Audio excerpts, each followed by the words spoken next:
Bom dia, meus irmãos, graça e paz.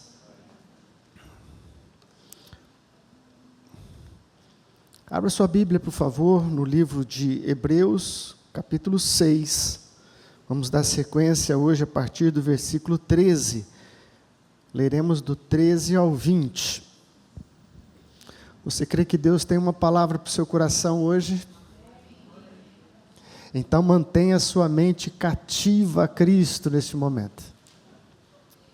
Já que você conseguiu chegar aqui, às vezes o primeiro ataque que o inimigo usa é te impedir de vir, não é?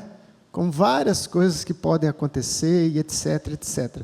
Mas depois que você rompeu esse primeiro laço, aí você chega na casa do Senhor, a segunda tentativa é manter a sua cabeça fora daqui. Não é?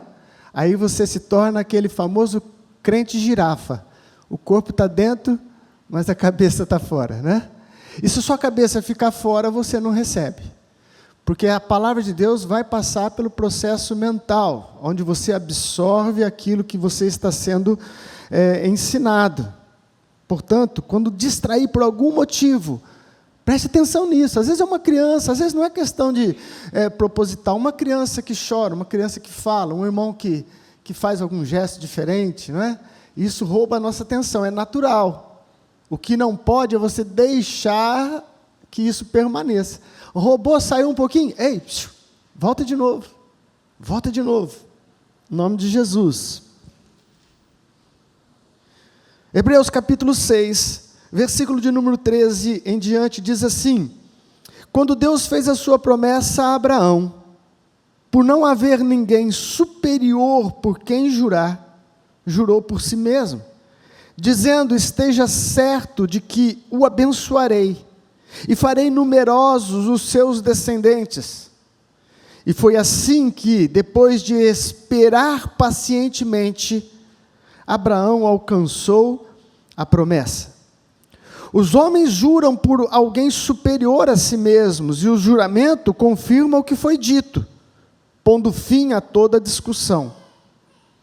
Querendo mostrar de forma bem clara a natureza imutável do seu propósito para com os herdeiros da promessa, Deus o confirmou com juramento, para que, por meio de duas coisas imutáveis, nas quais é impossível que Deus minta, sejamos firmemente encorajados, nós que nos refugiamos nele, para tomar posse da esperança a nós proposta. Temos essa esperança como âncora da alma, firme e segura, a qual adentra o santuário interior por trás do véu, onde Jesus, que nos precedeu, entrou em nosso lugar, tornando-se sumo sacerdote para sempre, segundo a ordem de Melquisedeque. Até aqui, palavra do Senhor. Pai, graças eu te dou mais uma vez, porque o teu Espírito Santo já está neste lugar, Senhor. Ele já está tocando, ele já está movendo corações, e eu te peço, Senhor, que a tua palavra germine hoje. Germine em nossos corações de forma sobrenatural, trazendo, Senhor, conforto, direção, propósito, em o nome de Jesus. Aleluia. Graças a Deus. Que texto maravilhoso, porque aqui traz algumas informações poderosas acerca de um Deus de promessa, um Deus que se manifesta e demonstra o seu propósito através de promessas. Há um louvor que diz, o Deus de promessas, não é? Em toda a Bíblia, do começo ao fim, você vai encontrar Deus entregando a nós promessas. Promessas de salvação, promessas de bênção, promessas de descanso. Por que Deus trabalha dessa forma, introduzindo no meio do seu povo promessas? Porque a promessa está vinculada sempre à esperança que a conduz. A esperança. E a esperança tem um poder maravilhoso dentro do ser humano. A esperança pode nos fazer atravessar vales difíceis, pode fazer com que a gente permaneça firme em meio a tempestades enormes, porque há uma esperança, e a esperança se firma na promessa. Esse texto o Senhor vai falar de juramento, e é uma coisa interessante da gente analisar, pois vivemos em uma sociedade onde se pratica até hoje isso, não é? E muito mais no passado. Quando alguém queria firmar um acordo, não é? Selar um pacto, eles então faziam um juramento. E em nossos tempos isso ainda permanece. Só que agora, de uma forma mais, como que eu posso dizer? Mais legalizada, não é? Quando você vai fazer um financiamento de uma casa, não é? E você vai assinar um contrato, esse contrato vai passar por uma autentificação da sua assinatura num cartório, não é assim? Isso, em outras palavras, é a confirmação da sua palavra, a confirmação do seu acordo, do seu compromisso para com aquela entidade. E diga-se de passagem, a maioria dos nossos problemas são exatamente as quebras de contratos, não é? Os nossos problemas sociais estão sempre envolvidos em quebras de palavra, quebra de promessa, quebra de juramento, quebra de contrato. Isso tem sido um caos na sociedade.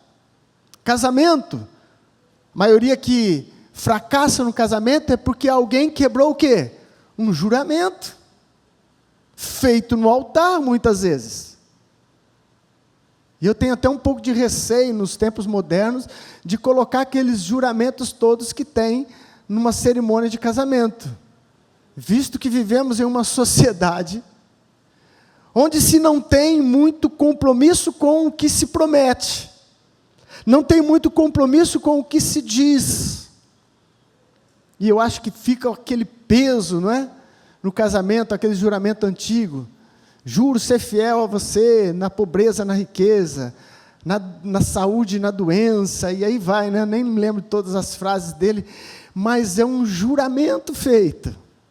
A quebra dessa palavra, deste empenho, desse juramento, gera desordem no casamento.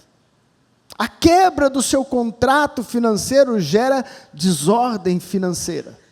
E assim a sociedade vive muitas vezes tragédias em cima de tragédias, porque as pessoas não honram as suas palavras, não honram os seus compromissos, não honram os seus juramentos. Certa vez eu ouvi uma pessoa próxima minha fazer um juramento pelo seu filho, e eu me arrepiei, eu falei, não faça isso, não faça isso. Eu juro pelo meu filho, quero ver meu filho morto. Quantas vezes, na ignorância, as pessoas se comprometem num juramento de tal peso. Eu quero ver meu filho morto se eu não fizer tal coisa, se eu não cumprir tal coisa. Isso é muito sério. Isso é muito sério. Se você, pelo menos, honrar e cumprir, menos pior. Mas a chance de você não cumprir, ela é muito grande. Ela é muito grande. Um conhecido meu fez um juramento um dia no altar. Ele ia ministrar uma palavra em um congresso, estava muito inseguro, e ele fez uma oração a Deus e falou, se o Senhor me honrar nessa mensagem, se o Senhor me usar, eu nunca mais farei tal coisa. E ele disse que nunca viu um culto mais abençoado que foi aquele. Daquele exemplo pentecostal, que o fogo caiu, houve várias manifestações. Mas passado algum tempo, ele voltou e fez aquilo que ele jurou que nunca mais faria.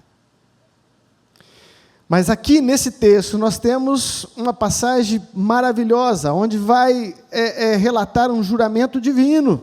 E vamos entender por que Deus se colocou nessa posição, por que Deus ousou fazer isso. Amém?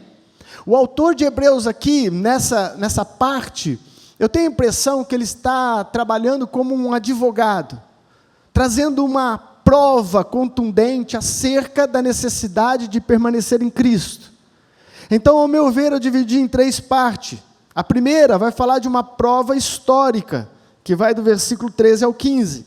A segunda vai falar de uma prova universal, que vai do 16 até a metade do 18. E a terceira, ele fala de uma prova conclusiva. Vamos caminhar no texto, então, e vamos absorver aquilo que o Senhor tem para a gente hoje.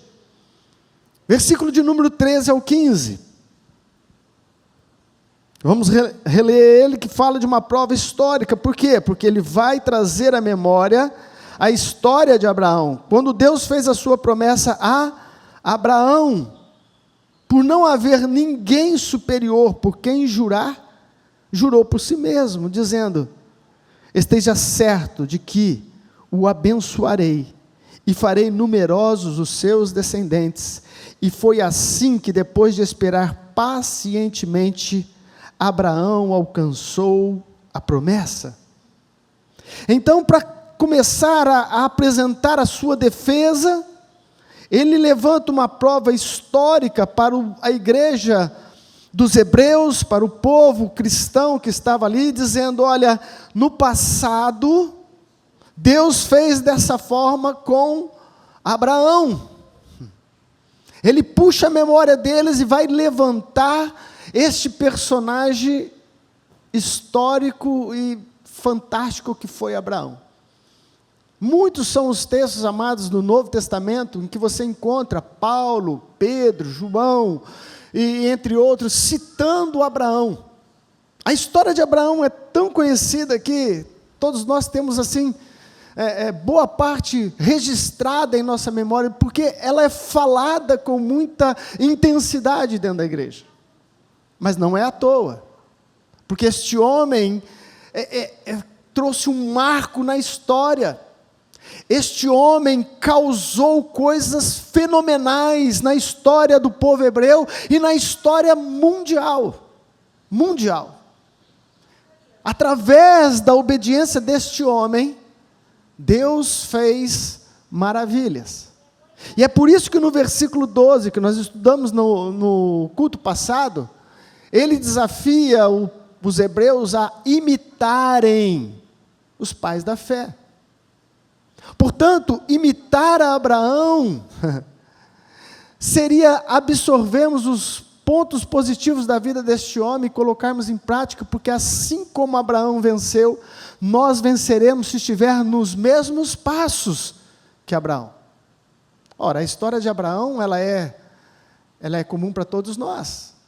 Um homem que vivia em Ur dos Caldeus, um homem que Deus o chama, o separa com um propósito definido, fala: sai da tua casa, sai da tua parentela e vai para uma terra que eu ainda hei de te mostrar. E eu farei de ti uma grande nação. Começa ali a história de Abraão. Mas o que é que nós podemos imitar em Abraão? Por exemplo, nós devemos imitar em Abraão e aprender com ele a esperar no Senhor, a esperar em Deus. Por que Abraão é o grande exemplo de alguém que esperou no Senhor? Porque ele é chamado para uma promessa aos 75 anos de idade.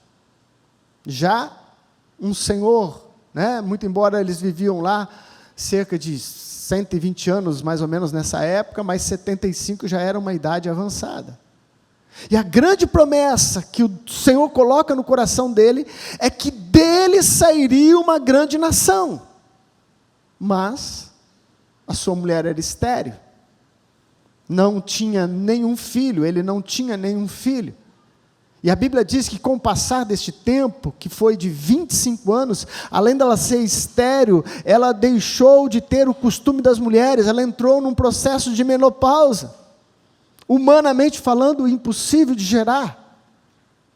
Então, dentro deste contexto, Abraão aprendeu a esperar no Senhor. Sabe, amados, tem promessas que nós temos que aprender a esperar em Deus com paciência. Algumas, às vezes, acontecem de forma imediata, outras, segundo a presciência de Deus, segundo os propósitos eternos de Deus, leva tempo para acontecer. Por quê, bispo? Já disse. Segundo a presciência de Deus. Nós não conseguimos explicar todas as coisas, porque coisas acontecem imediato e outras demoram tanto. Na sua vida é assim? Na minha é assim. E todos nós temos que aprender este passo importante: esperar no Senhor. Espera no Senhor. Davi aprendeu também a esperar no Senhor. Muitos salmos o Davi fala: esperei com paciência no Senhor. Não é? Esperei com paciência no Senhor. Outra coisa que eu acho interessante na vida de Abraão e que nós precisamos aprender a imitar é que Abraão creu no Senhor. Abraão creu no Senhor e isso lhe foi imputado como justiça. É por isso que nós hoje somos herdeiros das promessas feitas a Abraão, porque Abraão se tornou o pai da fé. E nós herdamos as promessas não porque temos linhagem judaica, mas porque nós cremos da mesma forma que Abraão creu e por isso foi justificado. Mas a fé que Abraão tinha também teve lapsos. E isso eu digo para consolar o seu coração. Abraão creu no Senhor, mas passaram-se 25 anos, dentro daquele contexto que eu já falei para vocês. Horas, se Deus disse que você é pai de uma numerosa nação, cadê filhos? E o tempo passando, e o tempo passando, e o tempo passando. E nesse percurso todo, Abraão deu algumas escorregadas na sua fé. Teve que ir para o Egito, ficou com medo, falou que Sara era sua irmã, muito embora ela era meia-irmã, mas trouxe uma confusão, uma situação bem complicada, e a Bíblia relata que quase houve uma consumação de um adultério, porque até então ele apresentou ela como uma irmã e não como esposa. Houve um outro lapso ainda mais sério, que trouxe tantos problemas até o dia de hoje, quando ele, afoito, querendo resolver o problema e ajudar a Deus, falou assim: já que Deus não te dá filho, Sara, e a própria Sara propôs isso, vamos ter um filho com a escrava, Agar, vamos ajudar Deus. Quantas vezes a gente quer ajudar Deus, não é? Sim ou não, como diz o pregador, sim ou não, a gente quer ajudar, a gente quer dar um empurrãozinho nas situações. Mas se eu ligar para ele falando tal coisa, eu acho que eu vou conseguir pegar esse serviço. Se eu fizer tal coisa, eu acho que eu vou conseguir reverter isso. A todo tempo nós vacilamos na fé como Abraão. E Abraão, quando toma essa atitude, usando Agar como uma barriga de aluguel, ele gera o filho Ismael, que é problema até hoje. É problema até hoje. A maior parte das guerras que a gente vê lá no Oriente Médio é de primos, de parentes, é de os Ismaéis da vida. Por quê? Porque foi gerado uma outra nação, um outro povo.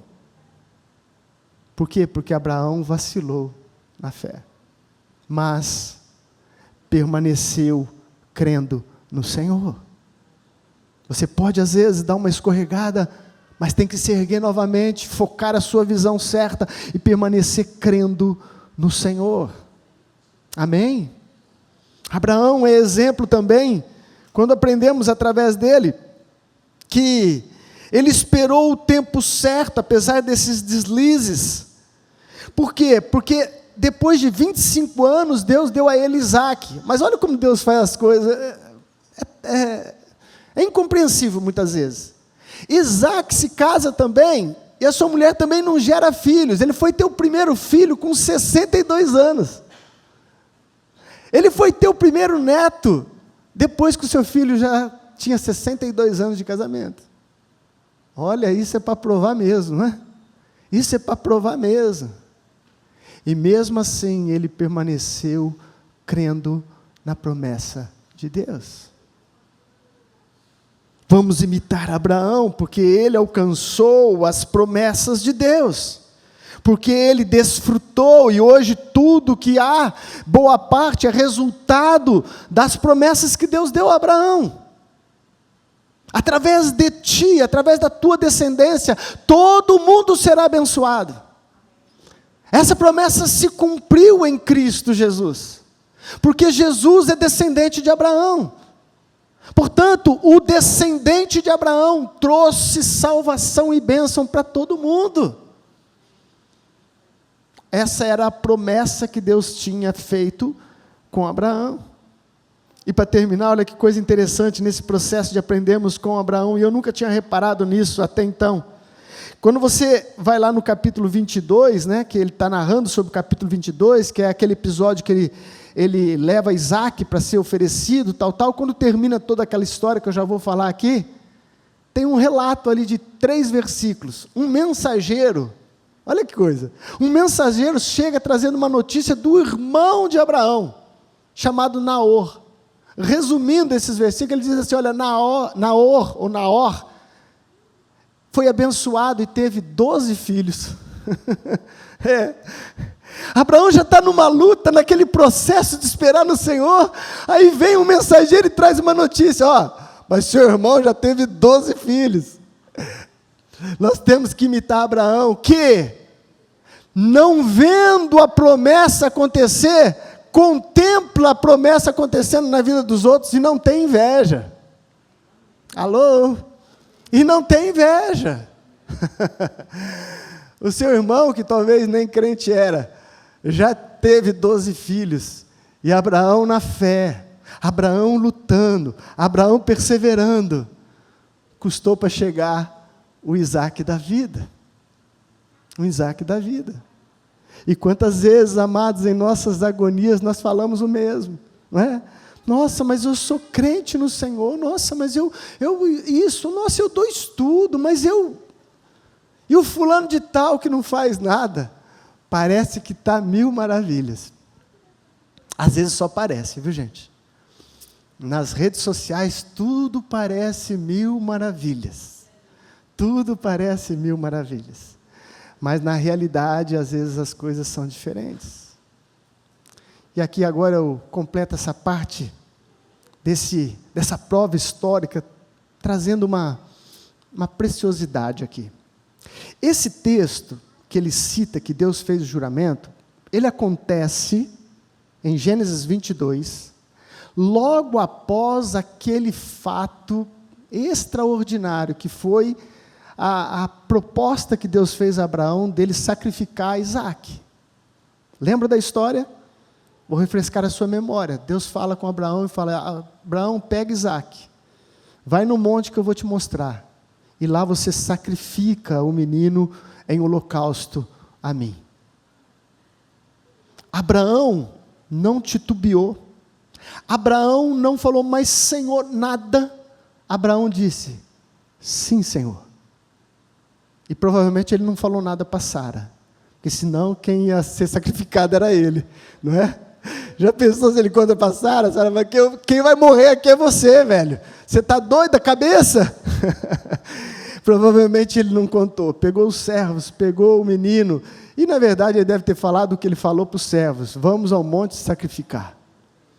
Abraão estava numa das maiores provas possíveis para um ser humano, gente. Isso não é história de carochinha, isso não é um conto de fada. Nós estamos falando de um homem que viveu 25 anos esperando a promessa. E quando a promessa chega, o Deus da promessa fala, dá para mim. Dá de volta. Na cabeça, talvez, de Abraão, muito embora ele estava decidido a obedecer, e diz a Bíblia que ele tinha dentro de si uma convicção que Deus era poderoso para ressuscitar o menino. Apesar da loucura do pedido, Abraão permaneceu em fé de tal maneira que ele diz, eu não sei o que vai acontecer, eu vou fazer o que Deus mandou, mas eu acho que Deus vai ressuscitar ele, eu acho que Deus vai fazer algo tremendo nesse monte. Mas o fato é que foi uma grande prova, a maior prova que o ser humano pode ter. E após a grande prova, vem a grande promessa, com juramento. Ou seja, quando nós passamos por grandes lutas, Nós temos que ter este foco como Abraão. Após a grande luta, Deus tem algo ainda maior para realizar em nossas vidas. Deus não abandonou o seu propósito porque nós estamos passando por luta. Deus não abandonou os seus sonhos porque você hoje está com dificuldade. Pelo contrário, se a prova é grande, se a luta está grande, foca certo, meu irmão, há uma bênção maior chegando sobre a sua vida, há um bem maior chegando para nós, há uma bênção maior chegando para nós. Abraão estava na sua maior luta, na sua maior dificuldade, quem sabe dentro dele, ele não estava em crise, dizendo: Senhor, será que o Senhor mudou de ideia? Será que o Senhor não vai mais cumprir a sua promessa? Mas após terminada a prova, Deus vai ao extremo e diz: olha, eu juro, Abraão, oh aleluia, eu juro que eu vou te abençoar, eu juro que eu vou te multiplicar, Abraão. Meu irmão, olha o povo judeu até hoje, esse povo é fantástico, na minha concepção, é por causa deste velhinho chamado Abraão. É o que Abraão provocou em Deus, foi tão forte que ele falou assim: eu vou abençoar toda a sua geração. Ai bispo, mas como abençoar se eles passaram por um holocausto terrível? A bênção não quer dizer que não terá luta, mas você não encontra judeu amaldiçoado, você não encontra o povo de Israel sem a graça de Deus. A Itel gosta muito de ver filme do holocausto, que envolve aquele tempo terrível, né? E ela acaba arrastando a gente para ver junto, né? E tem cada história ali que é fantástica. Gente que após a guerra, fatos reais eu estou falando, após a guerra, após aquele tempo, saíram dos seus países sem nada, absolutamente nada. O último filme que a gente viu, acabou a guerra, tudo, eles voltam para sua casa, era Polônia, eles voltam para sua casa literalmente, bate na porta, já tem um outro morador, e eles abrem a porta e falam assim: não, agora você não é sua mais essa casa é minha, pode ir embora daqui. E com a roupa do corpo, muitos judeus saíram para outros países, e hoje são empresários milionários, gente que faz história, gente que traz vitalidade para os seres humanos, descobertas, coisas impressionantes. Por quê? Porque teve um homem que decidiu crer nas promessas de Deus. E eu te pergunto, por que ele apresenta essa prova histórica para o povo hebreu? Porque eles também estavam passando por lutas terríveis. E ele então busca no passado um exemplo maravilhoso e fala assim: assim como Abraão passou por uma prova terrível, vocês também passarão, mas o propósito de Deus vai permanecer. O propósito divino vai permanecer. Aleluia. Erga a tua cabeça, meu irmão, quando tiver as suas lutas, aprenda a focar certo nas promessas divinas. Deus é fiel e Deus não pode mentir. Aleluia. Graças a Deus. A segunda prova que o escritor de Hebreus tenta apresentar é uma prova universal. Ele faz um argumento de uma prova que acontece ainda hoje. Versículo 16, 17 até a metade do 18. Ele diz: os homens juram por alguém superior a si mesmos. O juramento confirma o que foi dito, pondo fim a toda discussão, querendo mostrar de forma bem clara a natureza imutável do seu propósito. Presta atenção, amados, nos detalhes. Ele queria mostrar de forma bem clara a natureza imutável do seu propósito, ou seja, de que não iria mudar de ideia. É fato consumado, eu prometi. E ele continua: para com os herdeiros da promessa, Deus o confirmou com juramento, para que por meio de duas coisas imutáveis, nas quais é impossível que Deus minta, sejamos firmemente encorajados. Uau! Boa pergunta. Por que Deus fez o juramento? Deus precisava fazer esse juramento? Não. Somente a sua palavra é suficiente? Sim. A palavra de Deus é suficiente porque Deus não mente. Mas Deus quis fazer o juramento. Para quê? Para benefício nosso. Para benefício nosso. Ele não precisava, ele quis. Ele falou assim: olha, eu vou fazer só para que você se firme nessa promessa e nunca mais desagarre dela. Eu juro por mim mesmo. Por quem que Deus ia jurar? Não tem outro. Não tem outro para quem jurar. Não é? E aqui fica uma grande lição para mim e para você. Em quem nós temos confiado? Em quem nós temos confiado? Juramento todo mundo faz. Ano que vem, lá vem de novo eleição. Não é? Lá vem de novo eleição. O povo brasileiro parece estar até escaldado de eleição, né? Se pudesse pôr um rei justo ali e não ter mais eleição, eu acho que seria bom. Mas, ano que vem começa de novo as promessas. Eu prometo fazer isso, eu prometo fazer aquilo, eu prometo fazer aquilo. E a maioria deles não cumpre nada, nada.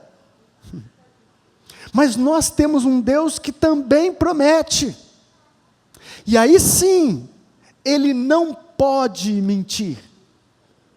Ele fala aqui de duas coisas que o entrelaçam. É o quê? A promessa e o juramento. A promessa e o juramento. Portanto, meu irmão, preste atenção no que eu vou te dizer. Nessa segunda prova, que é universal, o mais importante não é o quanto você crê.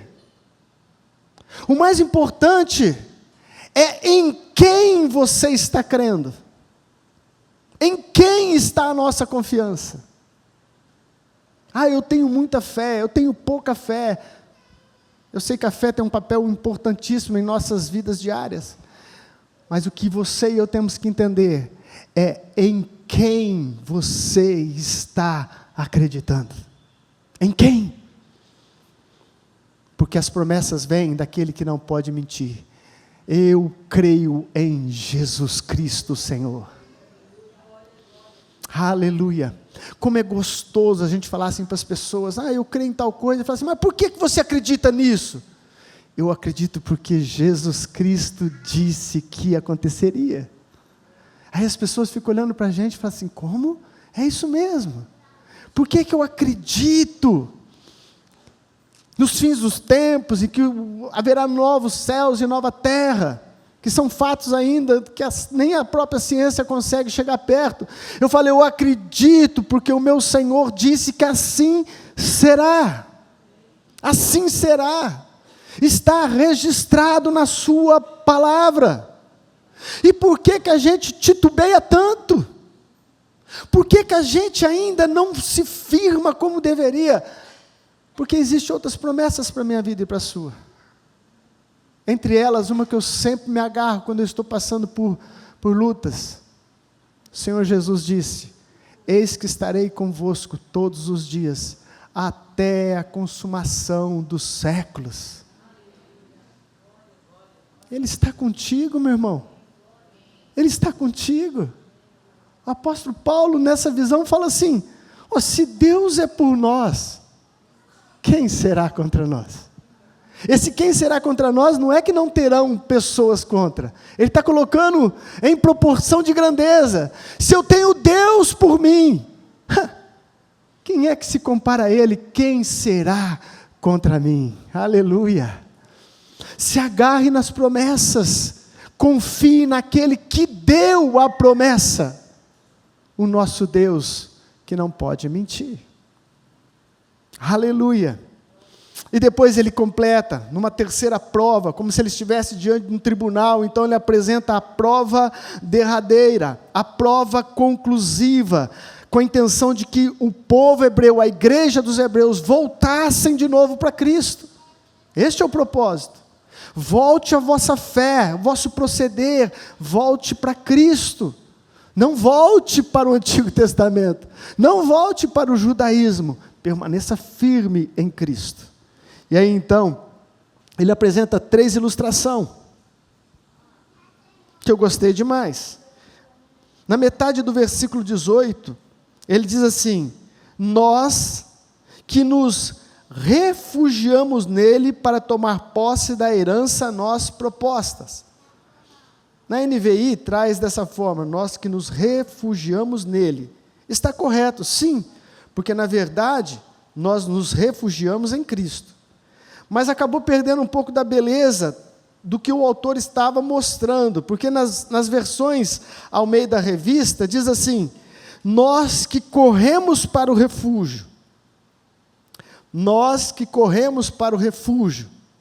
Provavelmente o autor tinha em mente a história do Antigo Testamento das cidades de refúgio. E isso traz uma beleza maior para esse texto. O que eram as cidades de refúgio do Antigo Testamento? O Antigo Testamento vivia pela lei. Olho por olho, dente por dente. Quando acontecia um homicídio, não sei se o termo é homicídio, quando não tem intenção de matar é homicídio? Cadê os juristas aí? Quando alguém, de forma acidental, tirava a vida de outra pessoa, como é possível isso? De várias formas. Por exemplo, cortando uma árvore, a lâmina do machado se solta e atinge uma outra pessoa e essa pessoa morre. Então, ela não teve a intenção de matar, mas a lei do Antigo Testamento, que era olho por olho, dente por dente, dava o direito do parente mais próximo tirar a vida dessa pessoa. Era chamado de vingador do sangue. E então Deus, na sua infinita graça e misericórdia, apesar da lei olho por olho, dente por dente, fez com que o povo criasse cidades de refúgio. E na verdade eram 6 mini-cidades, aldeias, ao redor das grandes cidades. E qual era o procedimento? Quando alguém cometeu um crime de forma involuntária, não tinha intenção, ele tinha que correr para a cidade de refúgio. E é tão bonito isso, gente, os detalhes desses textos. Você vai lá em Gênesis, você vai encontrar isso. A estrada que levava às cidades de refúgio tinha que estar em ordem, pavimentada, bem preparada, para que não tivesse empecilho da pessoa chegar na cidade de refúgio. E essa pessoa tinha que correr. Por quê? Porque tinha o vingador do sangue vindo em seu encalço. E ele corria e chegava na porta da cidade, e lá tinha os anciões. Então ele falava: olha, assim, infelizmente o machado meu escapou a lâmina, atingiu o meu irmão, mas eu não quis fazer isso. Então ali ele já dava um pré-julgamento: me parece que não foi de propósito. Entra dentro da cidade de refúgio.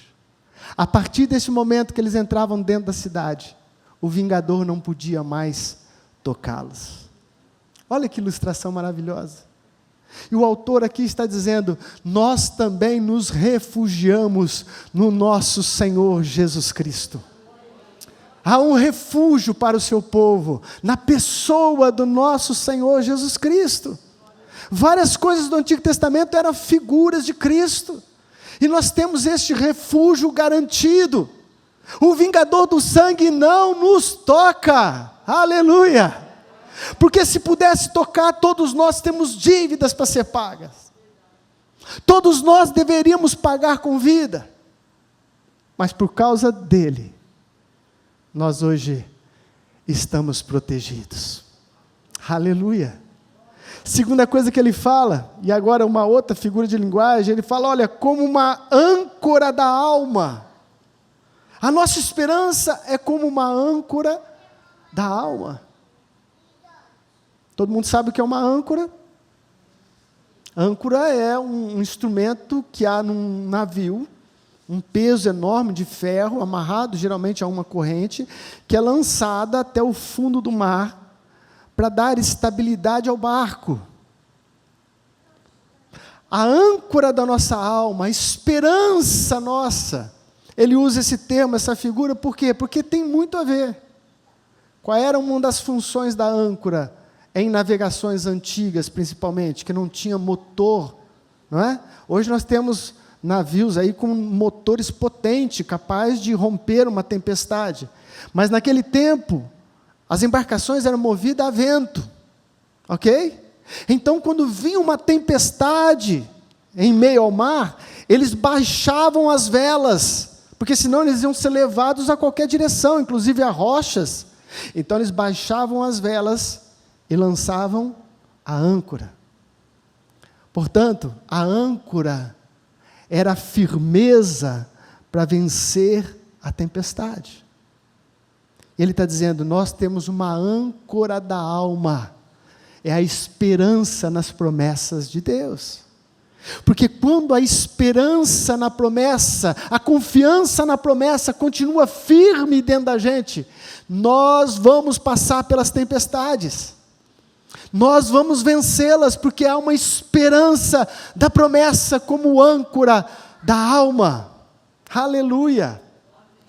E a âncora é interessante porque ela só tem função, ela só faz sentido quando ela é lançada no fundo do mar. A âncora no barco não traz nenhuma estabilidade, mas quando ela se torna invisível aos olhos naturais, ela cumpre o seu papel. A esperança é invisível. Esperança só pode ser esperança por coisas que a gente não vê, porque a partir do momento que você vê, não é mais esperança. Mantenha a esperança na sua alma como uma âncora. A esperança na promessa daquele que não pode mentir. Aleluia! E depois ele fala o terceiro ponto, nessa versão também. Ele diz o seguinte, final do 19, temos essa esperança como âncora da alma, firme e segura, a qual adentra o santuário interior por trás do véu, onde Jesus, que nos precedeu, entrou em nosso lugar. Essa palavra precedeu aí, é uma palavra de difícil interpretação. Algumas traduções traz precursor. Jesus foi o precursor. A ideia central é de alguém que vai à frente do pelotão. Esse é o sentido.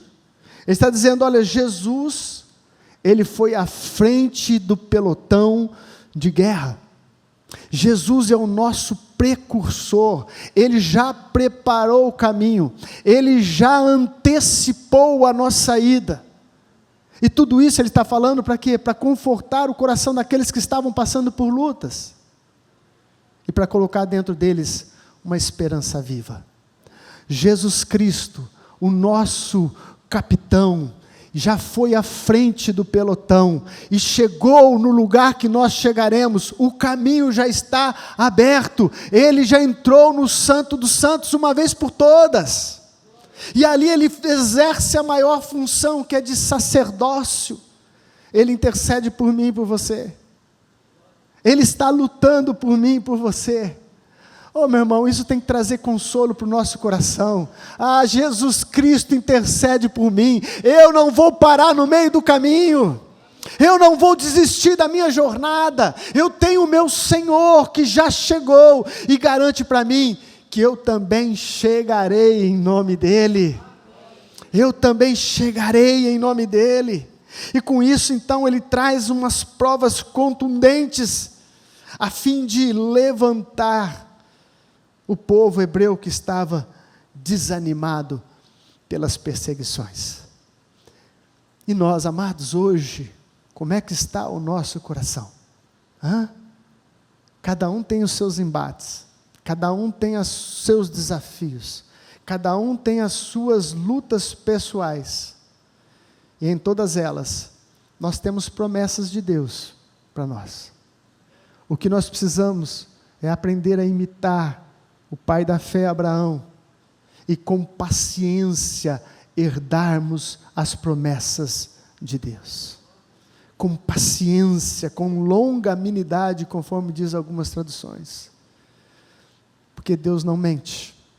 e as suas promessas vão se cumprir uma a uma em nossas vidas, em nome de Jesus. Posso ouvir um amém? Vamos ficar de pé no nome do Senhor. Obrigado, Senhor, pela palavra, Senhor, de fortalecimento, de despertamento, de consolo e de graça. Ó Divino Espírito Santo, que essa palavra, Senhor, arda em nossos corações, não só agora, mas permaneça, Senhor, queimando dentro da gente um Deus que não mente, um Deus que já havia prometido e para firmar ainda jurou por si mesmo. Deus é fiel. Deus é fiel sobre a sua vida, sobre a sua casa, sobre a sua família, sobre os seus negócios. Deus não pode negar-se a si mesmo. Ele permanece fiel apesar das nossas faltas, apesar dos nossos deslizes. Deus é contigo, Deus é conosco em o nome de Jesus. Erga a tua mão para o céu, que o grande amor de Deus Pai, a graça do nosso Senhor Jesus Cristo e essa doce presença do Espírito Santo esteja conosco e com todo o povo de Deus, hoje e para sempre. Amém. Deus abençoe a sua vida.